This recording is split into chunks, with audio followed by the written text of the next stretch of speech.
पेरावे तसे उगवते। एका शहरात एक गरीब मनुष्य राहत होता। त्याला एक मुलगा होता। त्याने स्वतःच्या मुलाला खूप शिकवले, मग त्याला चांगल्या जागेवर नोकरी मिळवून दिली आणि त्याचे लग्न करून दिले। दिवसेदिवस मुलगा चांगले पैसे कमवू लागला। त्याने एक मोठे घर बांधले, परंतु वडिलांसाठी घराच्या मागच्या बाजूला एक छोटी झोपडी बांधून दिली।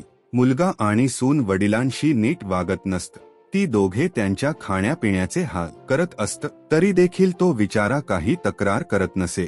आपल्या मुलाचा सुखी संसार पाहून त्याला आनंद होत असे। काही दिवसांनी त्या मुलाला मुलगा झाला। मुलगा दृष्ट लागेल असा सुंदर होता। हळूहळू तो देखील मोठा होऊ लागला। आजोबा नातवावर खूप प्रेम करत असत, त्यामुळे त्या दोघांची गट्टी जमली होती। थंडीचे दिवस होते। आजोबा बिचारे झोपडीत थंडीने कुडकुडत होते। मुलांनी त्यांना जी घोंगडी पांघरण्यास दिली होती ती देखील फाटकी तुटकीच होती। आजोबांना थंडीत थरथर कापत पाहून नातू आपले नवे गरम पांघरून त्यांना देण्यासाठी निघाला। इतक्या त्याच्या आईने त्याला अडवले।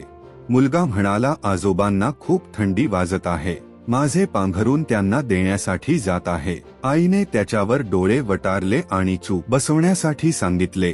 दिवसामागून दिवस जात होते। आता नातू बराच मोठा झाला होता। स्वतःचे आईवडील आजोबांशी चांगले वागत नाहीत हे त्याला कळत असे। एके दिवशी त्याला खूप राग आला। त्याने आपल्या वडिलांचे कपडे फाडले आणि मातीत फेकून मळून टाकले।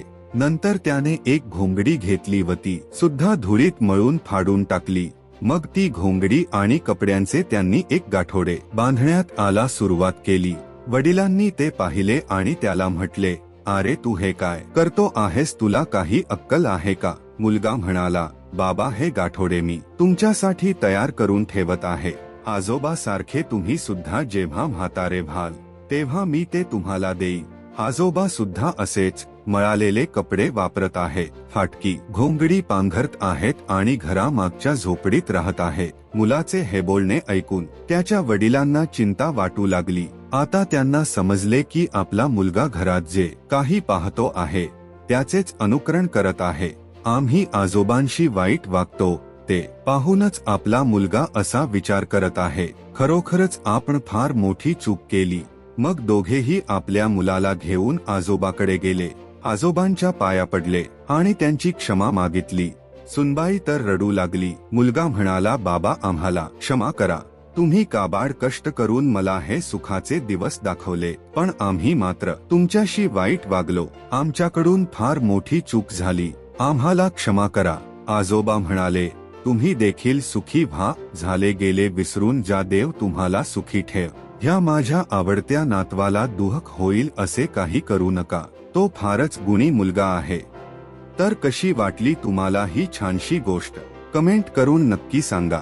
या गोष्टीला आपल्या इतर मित्रांसोबतही शेअर करा आणि सबस्क्राईब करायला विसरू नका।